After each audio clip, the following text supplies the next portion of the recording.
इफ्तार झाला आणि चहासाठी बाहेर पडले, पण तो कप ठरला शेवटचा. जिवलग मित्रांसोबत भयंकर घडलं. सोलापूर हळहळलं. शुक्रवारी रोजा इफ्तार केल्यानंतर ते कार घेऊन पुणे रोडवरील लांबोटी येथे चहा पिण्यासाठी गेले होते. भरधाव कारने कंटेनरला मागून धडक दिल्याने सोलापुरातील विजापूर रोड परिसरात भीषण अपघात झाला. यामध्ये दोघा मित्रांचा दुर्दैवी मृत्यू झाला. इमामउद्दीन झियाउल्ला बागवान वय 19 आणि अमान निसार बागवान वय 20, दोघे राहणार रंगराजनगर हैदराबाद रोड सोलापूर अशी मृतांची नावे आहेत. इफ्तारनंतर कार घेऊन फेरफटका मारण्यासाठी आणि चहा घेण्यासाठी ते बाहेर पडले होते. या घटनेनंतर शहरात हळहळ व्यक्त होते. मिळालेल्या माहितीनुसार इमामउद्दीन हा मूळचा तेलंगणाचा तर अमान हा सातारा जिल्ह्यातील होता. शिक्षण व कामानिमित्त दोघेही सोलापुरातील रंगराजनगर येथे वास्तव्यास होते.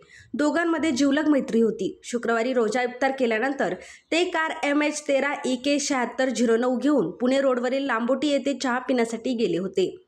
चहा घेतल्यानंतर थोडा वेळ फिरण्यासाठी ते पुणे विजापूर बायपास मार्गाने विजापूर रोडच्या दिशेने निघाले.